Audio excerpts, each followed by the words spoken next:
nous trouve l'écriture.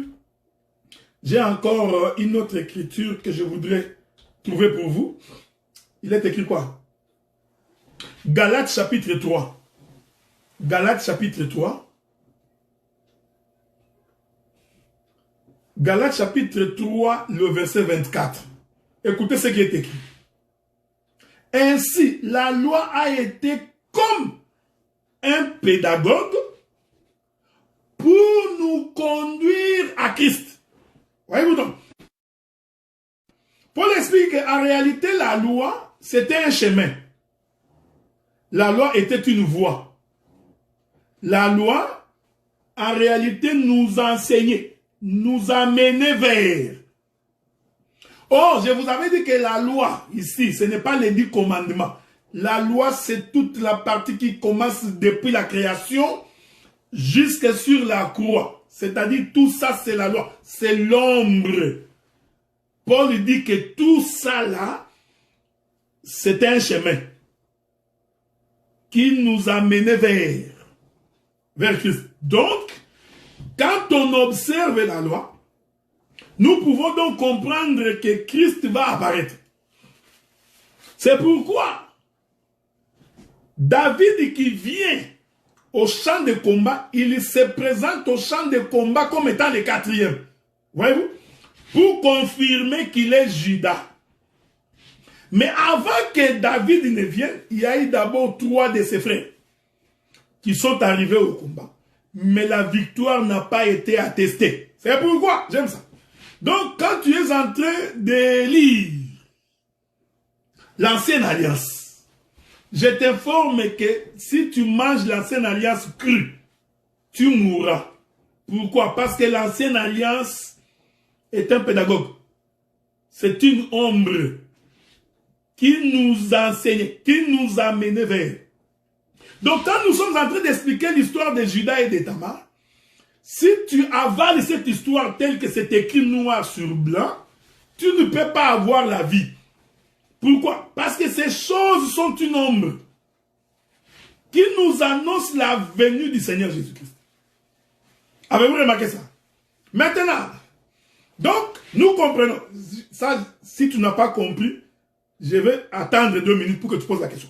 Donc, nous comprenons que les 3 fils de Judas sont en réalité aussi l'image de la loi, les psaumes et les prophètes. Les 3 fils de Judas sont des renseignants sur la personne de Judas. Donc, quand nous allons lire les enfants, il faut que nous comprenions ce que Judas voulait nous dire. Avez-vous compris cela? Le temps que je vais lire l'écriture, je vais voir si tu as une question, je pourrai répondre. La Bible dit ceci. Je prends avec vous, rentrons dans le livre de Genèse 38. Maintenant, je vais faire la pastorale. Ok? Je ferai la pastorale bientôt. Genèse 38, nous rentrons là-bas. Le verset 6. Suivez maintenant. L'écriture dit, Judas prit pour elle, son premier-né, une femme nommée Tamar. Donc, c'est Judas qui a marié la femme pour son fils. C'est pourquoi je vous avais dit la fois passée. Dans l'évangile, c'est le papa qui marie la femme pour son fils. J'insiste, même doctrinalement, si ton garçon veut se marier, c'est le papa qui décide. J'aime ça. Laisse-moi te scandaliser un peu. C'est le papa aussi qui choisit. J'aime ça. J'ai dit ça à dessein pour que tu sois scandalisé. Mais je sais que ton scandale est une source de bénédiction parce que tu auras l'explication. Dans cet évangile, c'est le papa qui a trouvé la femme, qui a marié la femme pour son fils premier-né. Pas n'importe quel fils. Ici, nous parlons du fils premier-né de Judas. Maintenant, frère, il faut que nous expliquions premier-né de Juda,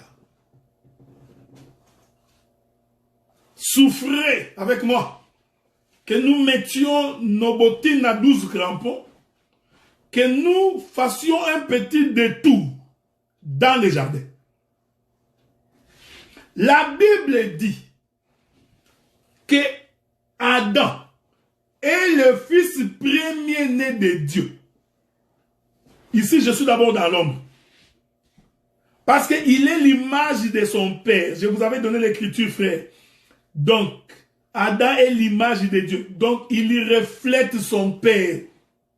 Et je vous avais fait comprendre que le fils doit ressembler à son père. Ce n'est pas pour rien que je vous avais dit ça. Je vous avais dit que naturellement, un fils peut ressembler à sa mère. Ce n'est pas grave. Mais selon l'évangile, le fils, il doit ressembler à son père. Voyez-vous? Donc, Adam, c'est le fils premier-né de Dieu. Donc, nous comprenons dans cette écriture que ici, Juda, il symbolise Dieu. Er symbolise son fils premier-né. C'est-à-dire, Er ici, il est l'image d'Adam. Ça, j'ai d'abord pris une portion. Parce que je prendrai une autre portion plus tard. Donc ici, Er est l'image d'Adam. Fils premier-né. C'est pourquoi c'est le papa qui doit choisir sa femme. L'écriture dit, un jour, Adam, comme fils premier-né de Dieu, s'est promené dans les jardins. Écoutez. Laissez-moi avancer parce que je descendrai dans la doctrine. Je descendrai. Avez-vous remarqué qu'avant que Dieu crée Adam, Dieu a d'abord créé tout. Les animaux, les oiseaux, il a les jardins, tout. Adam est la dernière créature de Dieu. Ici, je parle avant la création de Ève. Quand Dieu vient placer Adam, c'est ce que dit l'Écriture. Je vais rentrer là-bas pour que vous compreniez. Rentrons là-bas. Genèse, dans son chapitre premier, je crois. Attendez. Il y a une écriture qui dit que l'Éternel Dieu plaça Adam dans les jardins. Est-ce que vous me suivez ça? Attendez. Voilà, je suis dans Genèse chapitre 2, le verset 8. Prenez Genèse chapitre 2, verset 8. Il est écrit. Puis l'Éternel Dieu planta un jardin en Éden, du côté de l'Orient. Il y, hein, j'aime ça, il y mit l'homme qu'il avait formé. Donc Dieu a fait le jardin. Quand il a fini de faire le jardin, Dieu prend l'homme, son fils premier-né. Il vient maintenant le placer dans les jardins. Quand vous lisez les textes, vous allez voir. Ensuite, il va donc donner la domination à Adam. Pour dire à Adam, tu domineras, tu géreras, tu cultiveras. Tu vois? Donc, Dieu a tout préparé pour son fils premier-né. Ensuite, il prend le fils premier-né, il fait de lui responsable. Il lui confie toute la richesse. Ici, maintenant, je vais descendre d'abord dans la doctrine pour que tu comprennes. Toi, un papa, si tu as un garçon, avant que tu ne trouves la femme pour ton fils, c'est ça l'écriture, il faut premièrement que tu donnes à ton enfant toutes les capacités de gestion. C'est-à-dire, je vais aller dans les termes les plus simples. Donne à ton enfant les capacités de réussir. Veille à son éducation. Veille que ton enfant ait aux études, qu'elle étudie. Apprends à ton enfant comment travailler. Voyez, c'est ça, préparer le jardin. Ce n'est pas pour rien que Dieu a fait cette chose-là comme ça.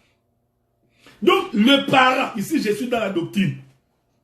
Nous avons des parents qui sont en Europe, en Amérique. Le gouvernement paye l'argent des enfants. Toi, un parent, tu bouffes l'argent des enfants. L'autre commence à prendre même des copines avec l'argent des enfants. La maman commence à boire la boisson avec l'argent des enfants. Il s'achète des habits, des bijoux, des talons, des hauts talons avec l'argent des enfants. En fait, vous ne préparez pas votre fils pour réussir dans les mariages. Voilà pourquoi l'Éternel Dieu, après qu'il ait déjà fait les jardins, qu'il ait déjà tout mis, Dieu avait tout. C'est ce que nous appelons Jéhovah Jireh. Donc Dieu a tout prévu, il a préparé. Et c'est vrai ça fait. Il a tout préparé en avance.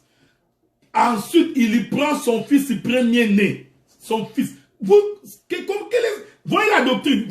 Il prend le père qui choisit. Ici, les choix, ce n'est pas que c'est le père qui doit aller voir ta femme. Non. Ça veut dire que le père t'a donné la capacité. Tout. Il a mis tout à ta disposition pour que tu procèdes au choix. Physiquement, on a l'impression que c'est toi qui as choisi. Mais en réalité, c'est l'éducation que tu as reçue de tes parents. La manière dont ils t'ont élevé. La manière dont ils t'ont fait grandir. T'ont permis de réussir par la suite. C'est pourquoi, dans les livres de Genèse, voyez, ici j'ai fait la pastorale, j'ai fait l'apostolat. Comme mon bien-aimé Guilherme a dit, je suis l'Autriche, je suis en bas. Les parents doivent préparer les enfants. Bien-aimé dans le Seigneur, je t'informe que la réussite ne tombera pas du ciel. Non, la réussite ne tombera pas du ciel. Il faut préparer l'enfant pour réussir. C'est ce que Dieu a fait avec nous. Il a tout préparé en avance pour nous. Pour que quand nous entrons dans l'héritage, que nous puissions prendre possession de ce que Dieu a préparé pour nous. C'est pourquoi, même pour que Salomon construise le temple, la Bible dit que David, comme le père, il a tout préparé. Est-ce que vous comprenez ça, frère? C'est David qui a préparé pour que Salomon devienne un grand roi. David a tout préparé. La Bible dit tous les éléments, les ustensiles pour la construction du temple. Tout. David avait préparé. C'est pourquoi dans l'exhortation, dans la pastorale, nous demandons aux parents d'arrêter de bouffer l'argent des enfants. Tu es dans toutes les ristournes. Tu es dans les ristournes à gauche. C'est pourquoi tu verras dans un couple, les couples divorcent à cause de l'argent des enfants. Vous vous rendez compte, frère? Donc ils se chamaillent pour l'argent des enfants. Ce n'est pas votre argent. Vous n'avez même pas travaillé pour ça. Mais vous vous chamaillez, la chicane, non, il faut me donner l'argent des enfants. Non, si on te donne, toi tu fais ça. Ils se bagarrent pour quelque chose. Quel est ce... Voyez-vous, frère? Vous remarquez par vous-même que cette chose n'est pas conforme à la pensée de Dieu. Les parents gagnent l'argent, ils dilapident dans l'ambiance. Et après demain, il va dire que l'enfant est maudit. Non, c'est toi qui as maudit l'enfant. C'est toi qui as fait que l'enfant ne puisse pas réussir. C'est pourquoi dans la création, ici, j'explique le fils premier-né, c'est très important. J'explique pourquoi la Bible dit que Judas Marie a épousé pour elle une femme. Je suis en train d'expliquer cette écriture-là. Est-ce que vous comprenez ça?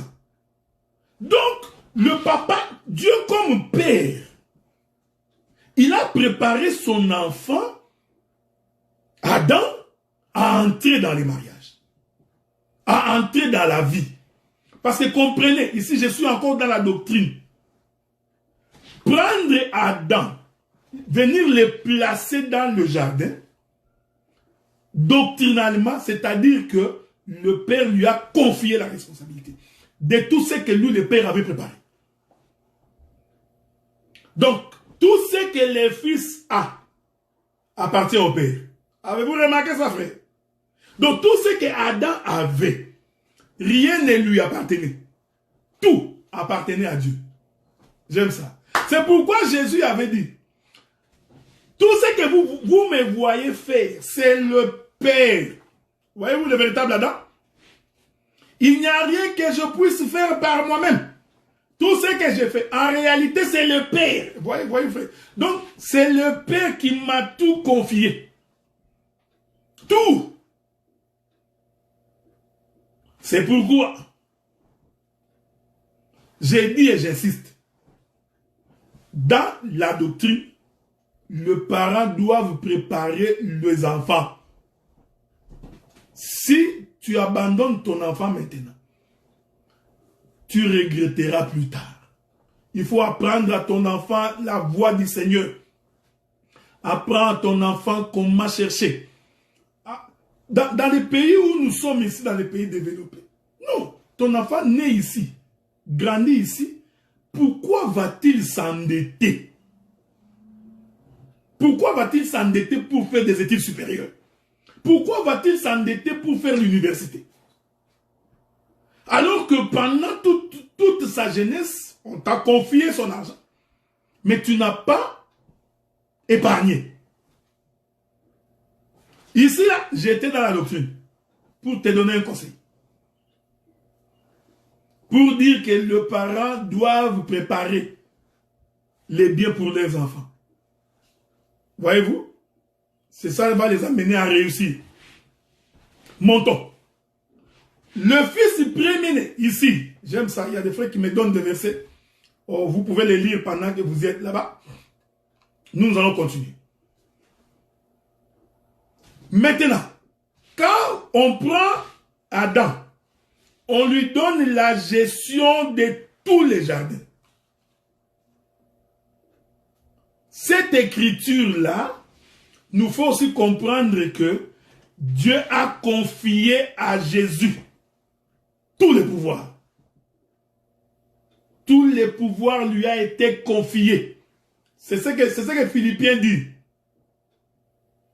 Dieu l'a souverainement élevé et lui a mis, il a donné un nom qui est au-dessus de tout nom. C'est-à-dire, fait de lui responsable. C'est ce que Pharaon a fait de Joseph.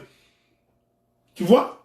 Il confie à Joseph la gestion de tous les pays d'Égypte. Donc, de la même manière, Dieu confie à Adam la gestion de tout le jardin. L'Écriture dit, pendant que Adam était en train de marcher, alors qu'il a déjà tout. C'est pourquoi j'ai toujours dit, frère, si tu n'as pas l'argent, ne te marie pas. Le mariage n'est pas fait pour des gens qui n'ont rien.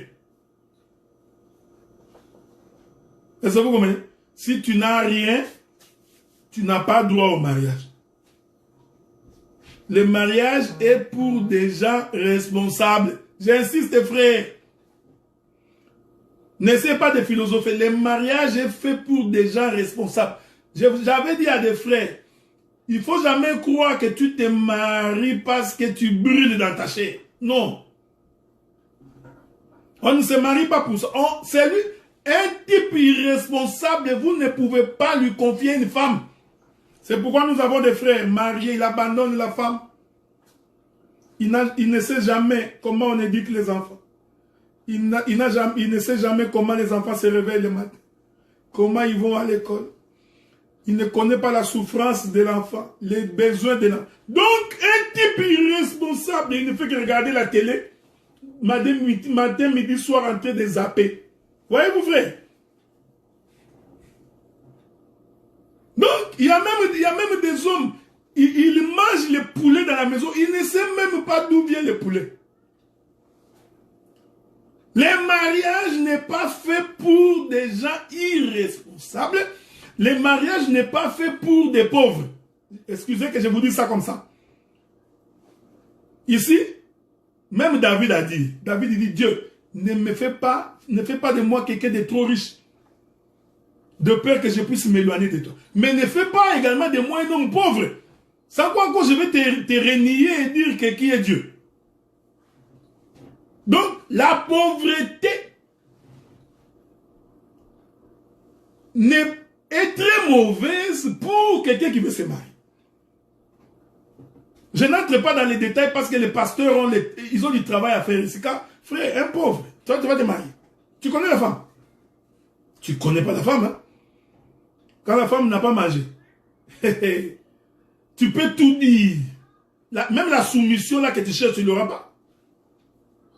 Une femme qui ne mange pas, tu lui demandes de soumettre. La Bible dit femme, soyez soumise. La Bible dit femme, soyez soumise. Elle n'a pas mangé. C'est être soumise. Une femme qui n'a pas mangé ne se soumet pas. C'est l'écriture.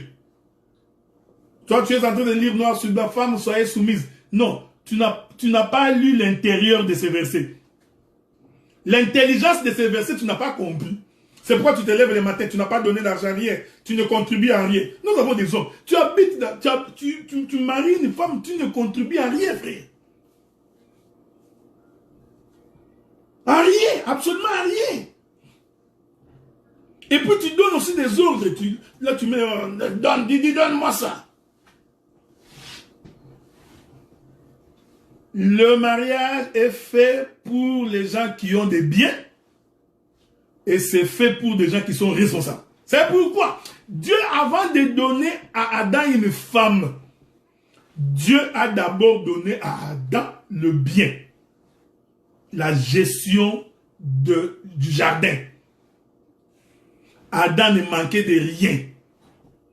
Parce que Dieu savait, avoir une femme, il faut avoir des provisions. Parce que la femme ne fait que demander.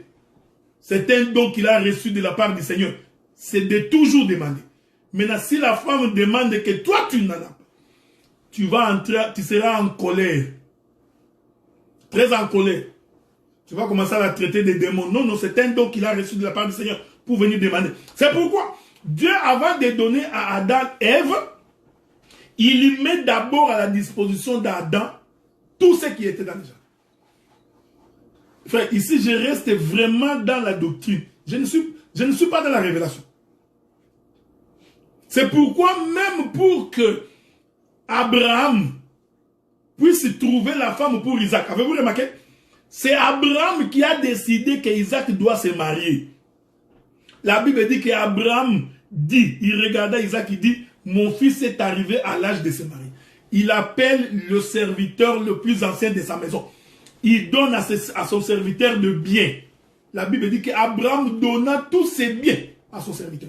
Parce qu'Abraham savait, lorsque la femme verra les biens, elle viendra dans la maison.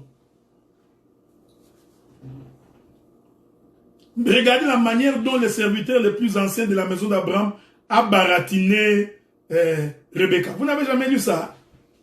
C'est dans Roland. Soyez les bienvenus, Roland. Le mariage de Rebecca et Isaac. Nous sommes dans Genèse combien? Il dit que Abraham, attendez, je vais dire ça. Je voudrais rester dans la doctrine, ok? Ici. Je vous ai dit que je peux parler pendant 12 fois l'épisode là. Laissez-moi vous dire. Genèse chapitre 30. C'est ça? Je ne sais pas si c'est ça. Allons voir un peu. Genèse chapitre 30. Qu'elle nous dit l'écriture là-dessus? Non, ce n'est pas Genèse chapitre 30. Je cherche ça. Où le serviteur le plus ancien dit que Abraham est devenu un homme riche. Attendez. Ouais. Je cherche cette écriture-là. Roland, tu es où?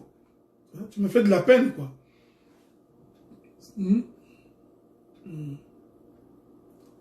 Je crois que... Attendez. La Bible, je n'ai pas encore trouvé. Je reviendrai là-dessus. Donc, quand le Seigneur envoie Genèse 24, voilà, Genèse 24, 62. Très bien, merci beaucoup. Genèse chapitre 24, lisons ça. Genèse 24. Le verset 62. Il est écrit ceci. J'aime la drague. Toi, tu viens avec beaucoup de paroles. Tu vois moi, je suis un beau gars, je suis bien habillé. Hein, donc, tu vois moi. Hein? Non, remontons.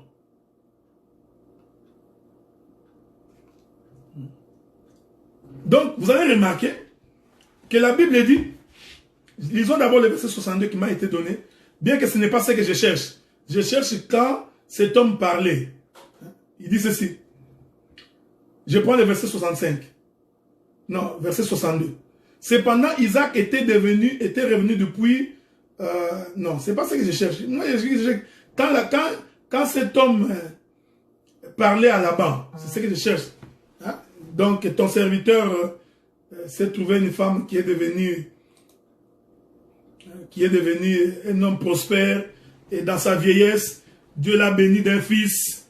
Hein? C'est cette écriture-là que je cherche. Je sais pas l'écriture. J'aime bien ton écriture que tu m'as donnée, bien aimé, mais ce n'est pas l'écriture que j'ai cherchée. Il y a une écriture que je cherche là. Il faut que je trouve ça. Donc, allons voir ça. Je crois que je trouverai cette écriture-là. Ok?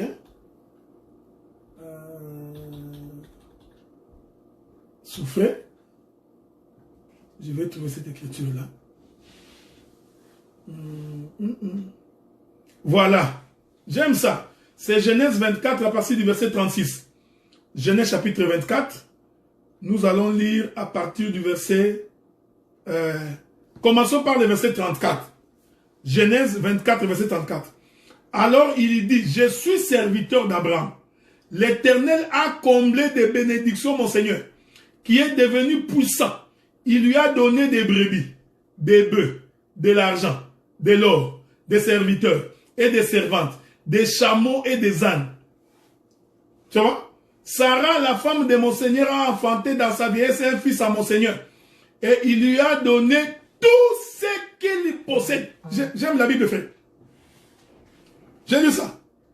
Hein? Sarah, la femme de mon Seigneur, a enfanté dans sa vieillesse un fils à mon Seigneur. Et il lui a donné tout ce qu'il possède. J'aime les Écritures. Donc, Abraham avait donné à son fils Isaac tout ce qu'il possédait. C'est pourquoi je vous ai donné l'exhortation pastorale pour dire un père doit fournir à son fils tous les moyens nécessaires. Ce n'est pas comme les parents africains. Non, mes biens sont mes biens, ce ne sont pas tes biens.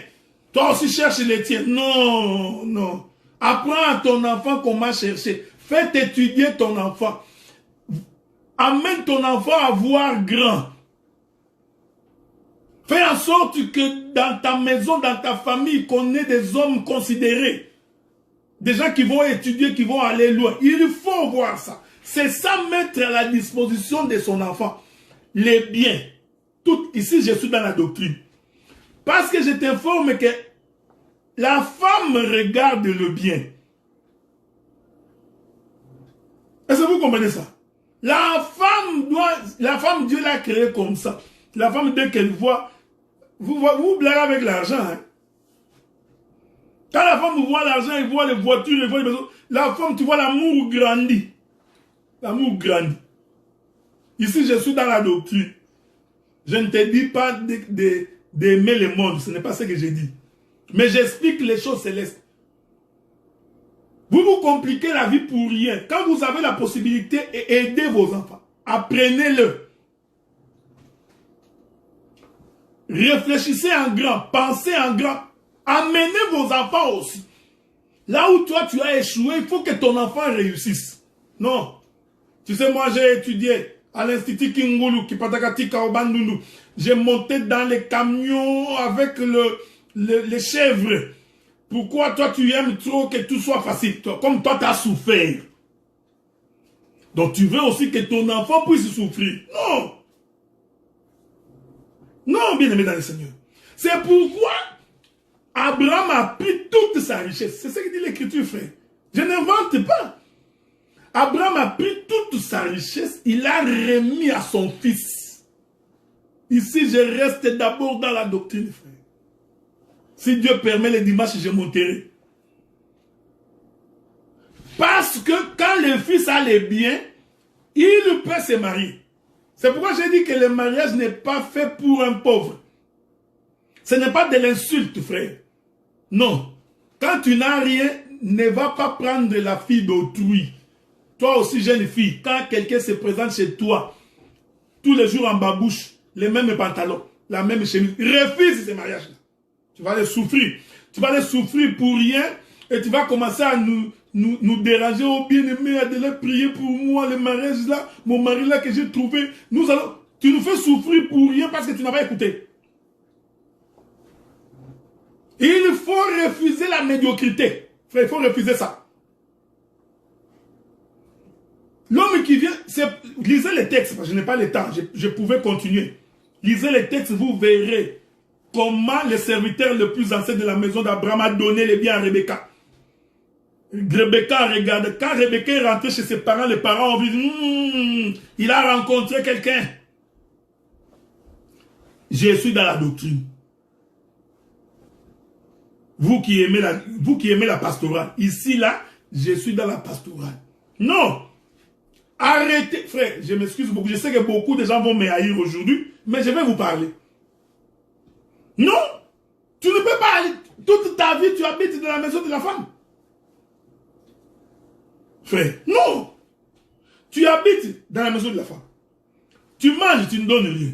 Tu regardes la télé gratuitement. Les enfants, tu ne t'en occupes même pas. Même aider ta femme dans la maison, tu nous fais aimer, bien aimer dans le Seigneur. Mais ça, c'est que l'évangile. Non, si je fais ça, cette femme va monter sur ma tête. Non, non, frère. C'est contre la doctrine. C'est que j'ai aujourd'hui, dans la doctrine, frère, c'est contre la doctrine. Tu ne peux pas continuer à vivre toute ta vie dans la maison d'une femme. Non, nous sommes arrivés en Europe, en Amérique, c'était difficile. Comme on donne la maison aux femmes facilement, c'est pourquoi la femme a trouvé la même chose. Ok, mais pourquoi tu restes 10 ans, 15 ans, 20 ans? Si tu étais entré là-bas au début parce que vous venez d'arriver pour vous en sortir. Mais pourquoi 20 ans plus tard, vous êtes toujours dans la même maison de la femme? Voyez, frère, c'est contre la doctrine. La doctrine, c'est que il faut que frère, je t'informe, même celui qui n'a rien, on ne le respecte pas. Que vous ne le voulez pas, mais la vie est ainsi faite. Il faut. C'est pourquoi il dit que Dieu a fait d'Abraham un homme puissant. Ma prière est que Dieu fasse de toi un homme puissant, une femme puissante.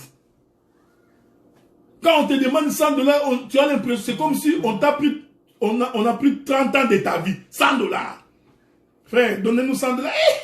Frère, ça, 100 $. Donc, tu as l'impression que tu vas mourir à cause de 100 $. Non, il faut refuser. Et j'ai dit à nos jeunes filles, moi à ma fille, j'ai toujours dit ça. Un homme qui n'a rien, il n'entre pas chez moi.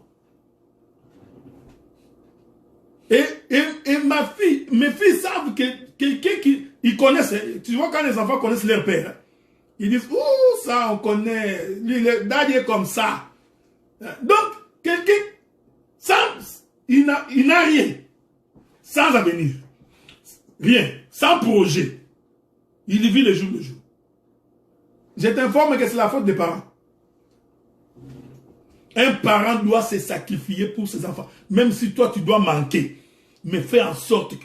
Frère, c'est ça même toute la Bible. Dieu qui était souverainement élevé dans toute sa gloire. Dieu s'est dépouillé de sa divinité, frère. Christ a accepté de mourir nu pour que toi, tu puisses te revêtir. Pour que tu deviennes un homme prospère.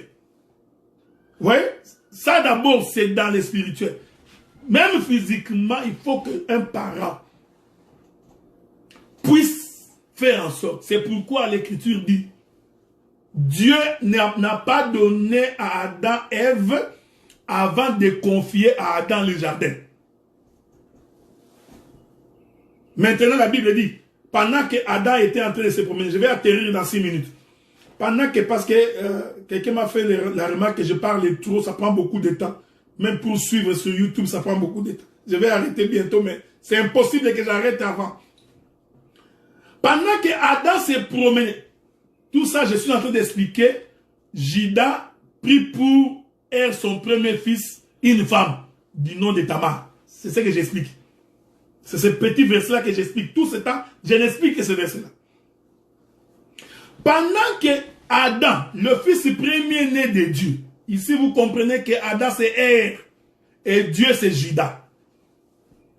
Pendant que Adam s'est promené dans le jardin, Dieu regarde Adam. Il dit, il n'est pas bon que mon fils soit seul. Ah, donc, le désir de voir que l'enfant est arrivé à l'âge de se marier provient du père. C'est le père qui constate qu'il faut maintenant que le fils se marie. Pourquoi Dieu a-t-il dit ça? Ce n'est pas ce que nous entendons les gens prêcher. Oh non, tu vois quand les animaux défilaient devant Adam, Adam voyait des animaux. Et Adam s'est regardé, il a dit qu'il était seul. Donc c'est pourquoi il était devenu triste. Ça c'est... Tu t'imagines des choses. Non. Dieu parlait de lui-même. Donc Dieu regarde Adam, il dit, il n'est pas bon. Donc, pourquoi Dieu a-t-il trouvé qu'il n'était pas bon que l'homme soit seul? Parce que Dieu avait vu que Adam a tout. Il a les jardins, il a les biens, c'est un gestionnaire, il est responsable, c'est lui qui gère tous les jardins. Il ne peut pas être seul. Parce qu'il faut qu'il partage ses biens. J'aime ça. Laissez-moi rester dans la doctrine parce que je monterai le samedi prochain. Il dit, la Bible dit que Dieu lui-même trouva qu'il n'était pas bon que l'homme soit seul. Donc qu'est-ce que Dieu fait? Dieu décide par lui-même de trouver une femme pour Adam. C'est ça l'écriture de Genèse chapitre 38, le verset 5. Judas prit, je vais rentrer là-bas. Genèse 38, verset 6. Judas prit pour son premier-né, une femme nommée Tamar. Cette écriture, c'est ce que je vous dis ici. Dieu trouvant qu'il n'était pas bon que l'homme soit seul, je lui ferai une aide semblable. Donc, ouais, donc c'est le père qui prend la décision que Adam doit se marier. C'est Judas qui prend pour son fils premier, une femme du nom de Tamar. Donc nous comprenons ici maintenant que était l'image d'Adam, l'image du premier fils de Judas. Or, Adam est le premier fils de Dieu. Est-ce que vous remarquez cette chose, frère? Donc, nous comprenons maintenant que ce qui se passe dans Genèse chapitre 38, Dieu nous enseigne le mystère du royaume. Il nous enseigne les choses d'en haut. Pourquoi? Parce que Dieu avait déjà mis dans les mains d'Adam toutes les richesses. Tout dans les mains d'Adam. Maintenant, il ne pouvait pas les laisser comme ça. C'est pourquoi j'avais dit dans la doctrine, c'est le père qui marie une femme pour son fils. Ici, je ne voudrais pas dire que c'est ton papa qui doit aller choisir la femme pour toi. Ce n'est pas ce que j'ai dit. Ici, j'ai dit, c'est-à-dire que le père a mis à la disposition du fils toutes les capacités, tous les moyens lui permettant de se marier. Il n'y a donc pas de raison pour le fils de ne pas se marier alors qu'il a tout entre ses mains. C'est ça que j'appelle moi le père qui marie la femme pour son fils. Non? Bon, maintenant, laissez-moi aller encore de l'autre côté. Il est inconcevable de trouver un frère qui travaille. Il a un appartement. Il a une maison. Il a de l'argent. Mais qui ne se marie pas. Un tel frère, c'est un égoïste. C'est quelqu'un qui ne partage pas. Je vais vous donner un conseil, frère. Aujourd'hui, j'ai fait la pastorale. J'aime bien la pastorale. Frère, ça c'est moi qui dis. Si tu dépasses 35 ans à 45 ans, tu t'es pas encore marié. un homme, tu auras des difficultés pour vivre avec une femme. Tu auras des difficultés. Ça, je t'ai dit. Ça, je te parle comme ton pasteur.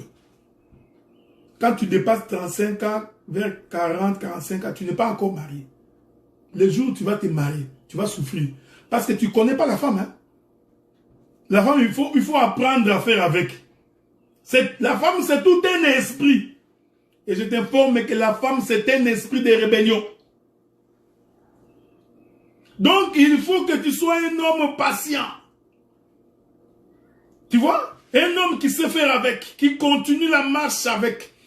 Donc, sans quoi, les matins tu divorces, les soirs tu divorces. Les matins, je vais chasser cette femme, je suis fatigué. C'était encore mieux quand j'étais seul. Non, c'était pas mieux quand tu étais seul.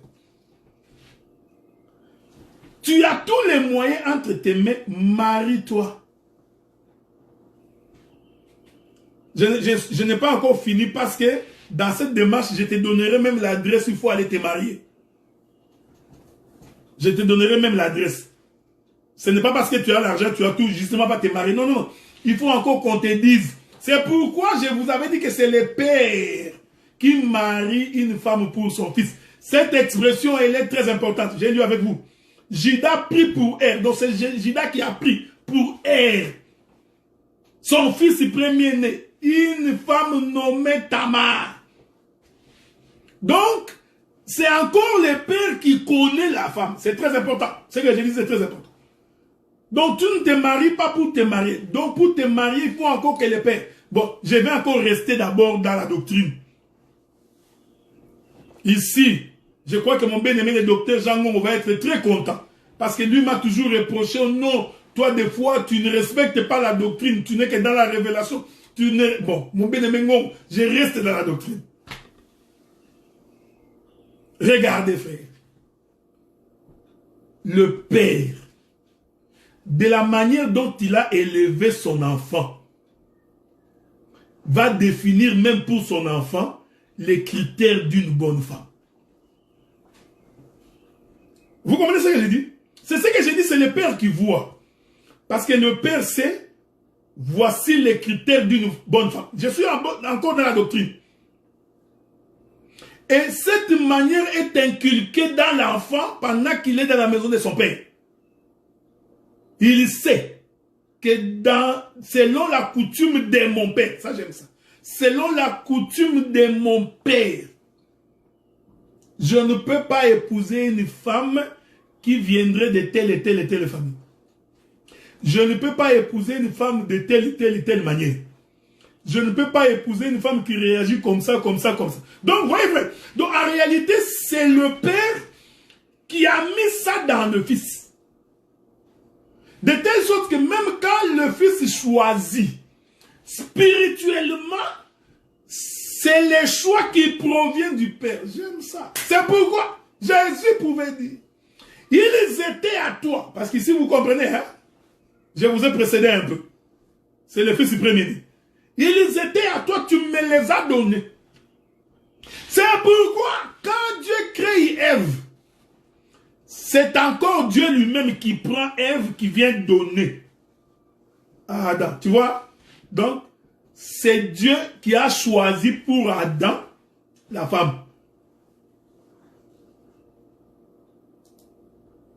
Restons dans la doctrine. Ça signifie quoi? Le père a choisi pour Adam. Qu'est-ce que je veux dire que ton père doit choisir pour toi? Ici, je ne te dis pas que ton père va aller chercher, oh, j'ai vu là-bas. Non, non, non, non. C'est-à-dire que pendant que tu es élevé dans la maison de ton père est en train de te donner les critères, les définitions de ce que c'est une bonne femme. Est-ce que vous comprenez? Donc ton père, c'est lui. C'est pourquoi vous qui croyez au Seigneur, parents, craignez Dieu, respectez la parole, enseignez à vos enfants la voix de Dieu. Vous allez aider à la fois vos fils et vos filles. Parce que quand mon fils veut aller se marier, elle ne choisira que la fille, la femme qui a le même caractère, comportement, le même enseignement que moi, son père, j'ai reçu de Dieu. C'est pourquoi c'est Dieu qui fait la femme pour Adam. C'est ça que j'avais choisi. Il choisit. Il dit maintenant, viens, je vais te donner à mon fils. Est-ce que vous comprenez ce que nous disons? Donc, c'est pourquoi les jours où Abraham prend la décision, parce que c'est encore Abraham qui a choisi la femme pour Rebecca, a choisi la femme pour Isaac. C'est encore Abraham qui a choisi. Abraham dit à son serviteur, tu ne prendras pas pour mon fils une fille parmi les Cananéens. Tu vois, c'est ça les critères du père. On n'épouse pas une Cananéenne. Tu souffriras.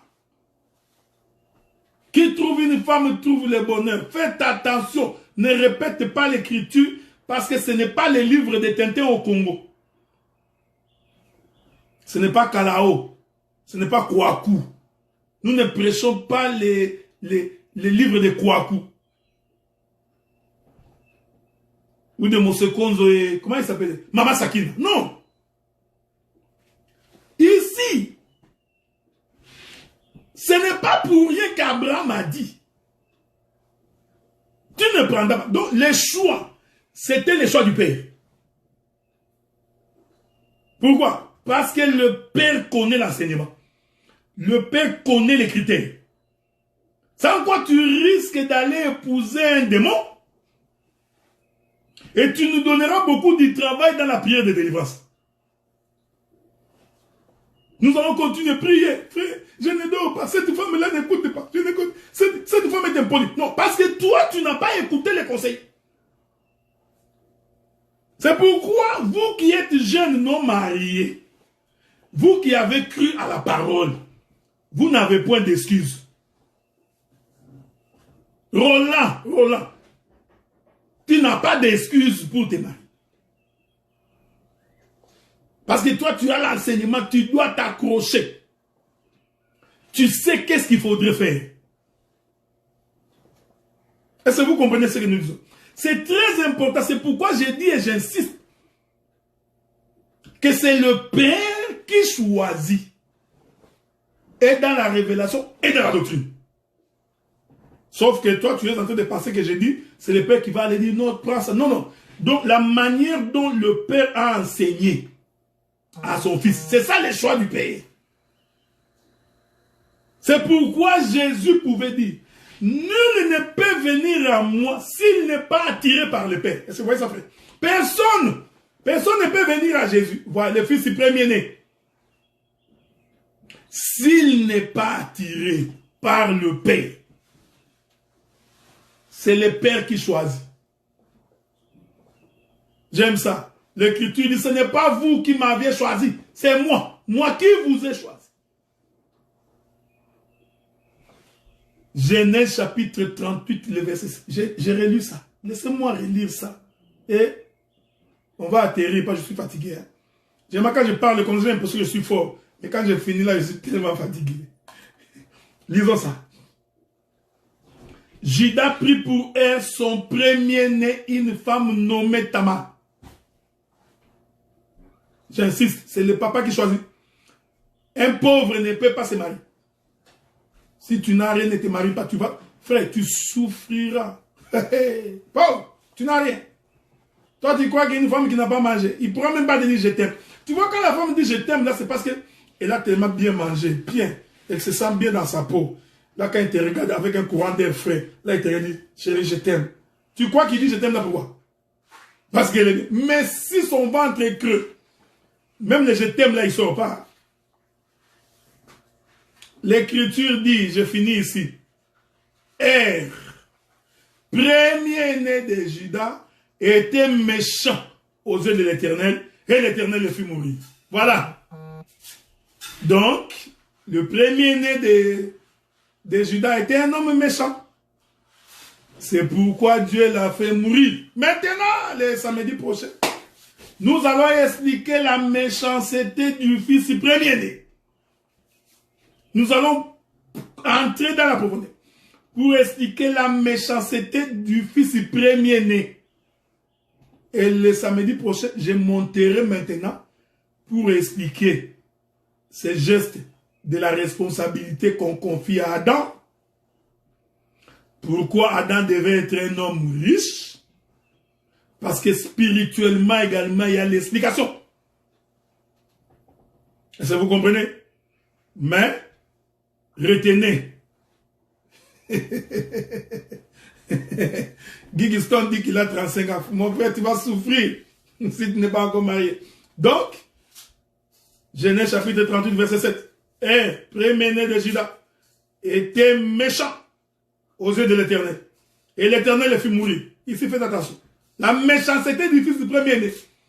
Nous allons l'expliquer le samedi prochain. Que la gloire de l'Éternel, qui surpasse toute intelligence, que c'est lui qui nous a donné le souffle de vie et qui nous a gardés en ces lieux en bonne santé. Qu'il soit votre partage. Et j'ai pris que l'Éternel vous garde, il garde votre maison, que les membres de vos familles soient protégés par la main de Dieu. Je menace ainsi tout esprit de maladie, tout esprit de dispute, de division dans ta vie, dans le nom de Jésus. Je menace tout vent qui ne confesse pas le nom du Seigneur. Tous les vents des oppressions nocturnes du monde des ténèbres, toutes les visitations du monde du diable, que cela soit loin de toi et de toute ta famille. Dans le nom de Jésus, notre Seigneur et notre Sauveur. Laisse que Dieu puisse vous bénir. On se verra alors